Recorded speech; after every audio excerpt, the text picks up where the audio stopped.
All right, Shalom Israel. All praise to Yahweh Shem Yahushua. Double honor to the elders that rule well. And Shalom to the elect out here preaching this word with truth and sincerity. The title of this video is today is going to be, We Want the Kingdom. And because all on this side, everything on this side, it doesn't matter. This is Babylon the Great. Everything on this side is not done righteously. It's not done in order. And even if you do have a few things, if you have riches, or you do have you're living halfway in some kind of peace, you still have something vexing your spirit. Okay. And, that was a situation with Solomon, and we're going to go into that first. This is Ecclesiastes chapter 2, we're going to start at verse 4. I made me great works. I builded me houses. I planted me vineyards.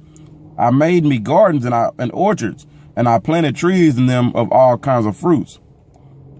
I made me pools of water to water therewith the wood that bringeth forth trees. I got me servants and maidens and and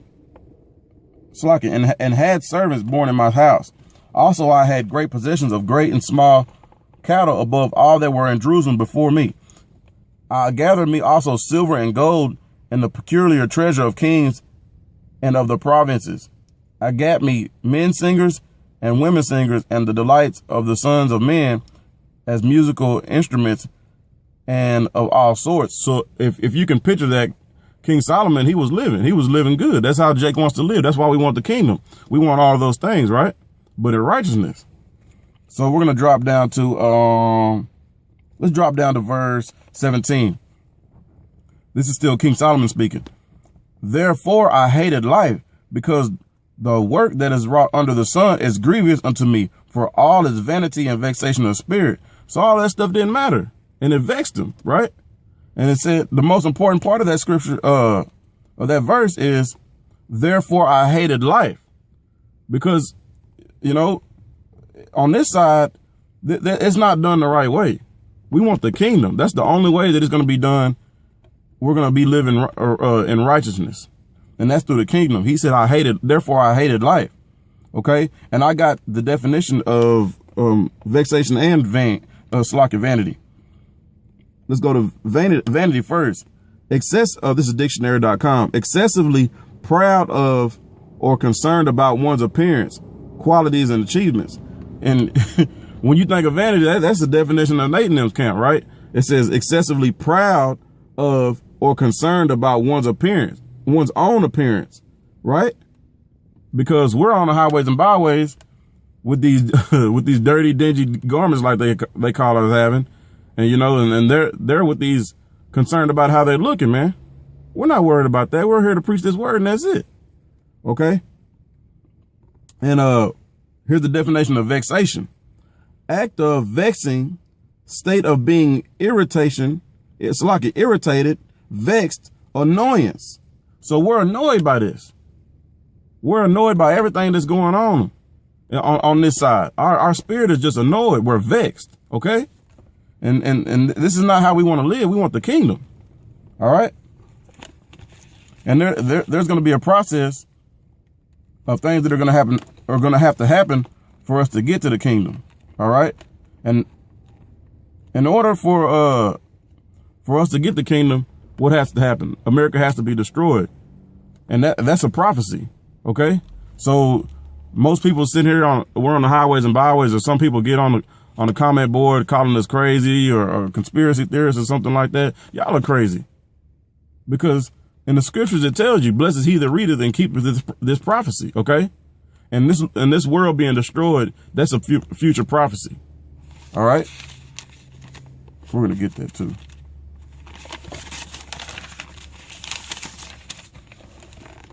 This is Revelation chapter 1, verse 3.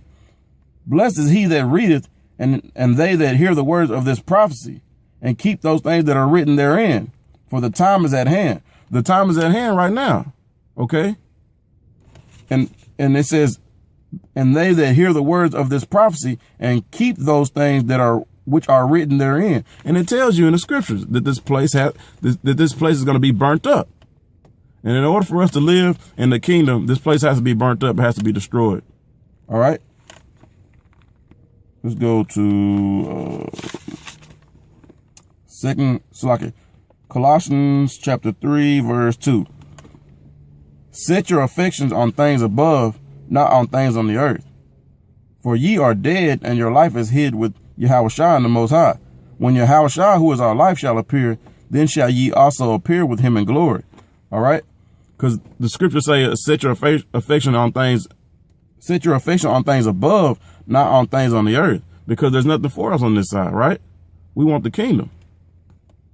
All right? Verse 4. When Yahushua, who is our life, shall appear, then shall ye also appear with him in glory. And when Yahushua comes down, what's he going to come down here with roses saying, hey, y'all come up to the chariots? No, he's going to destroy this place. All right. Let's go to 2 Peter. This is 2 Peter chapter 3, verse 10. But the day of the Lord will come as a thief in the night, in which the heavens shall pass away with a great noise, and the elements shall melt with fervent heat. The earth also and the works that are therein shall be burnt up. All right. There it is right there. The earth's going to be burnt up.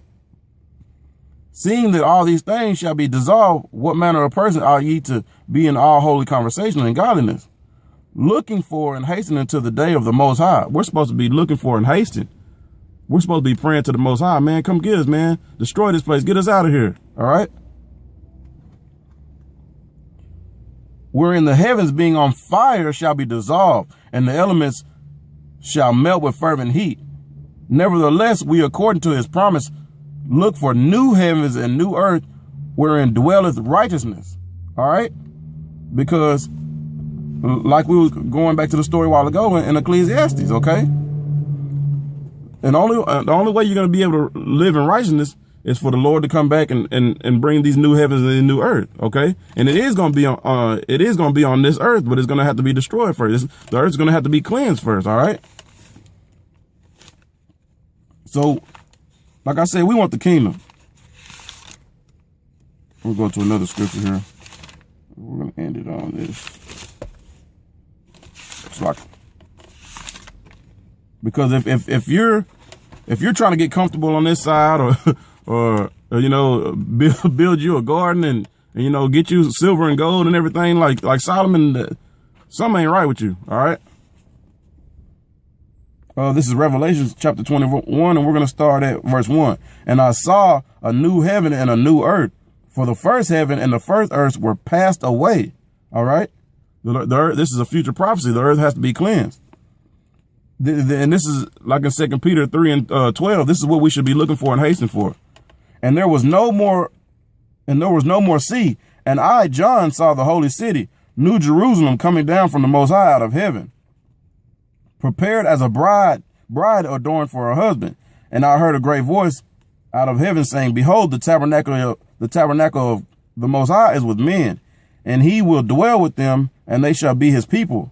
And the Most High himself shall be with them and be their power. And the Most High shall wipe away all tears from their eyes, and there shall be no more death, neither sorrow nor crying. All right. Isn't that the vexation that we were talking about? So like, because the definition is a state of being irritated and annoyance. All right. So it just makes us, it just vexes us, man, to be here. All right. Verse 4, and the Most High shall wipe away all tears from their eyes, and there shall be no more death, neither sorrow nor crying, neither shall be any more pain. There be any more pain, for the former things are passed away. All right. And he that sat upon the throne said, behold, I'll make all things new. And he said unto me, write, for these words are true and faithful. All right.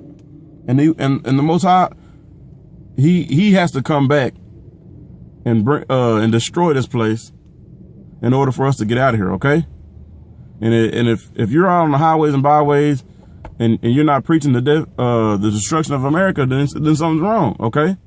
Because that's going to be the only thing that's going to get us out of here, for the Lord to come back here and cleanse this whole planet. All right. With that, I'd like to say all praise to Yahweh Shem Al Shah, double honors to the elders that rule well, and shalom to the elect. Shalom.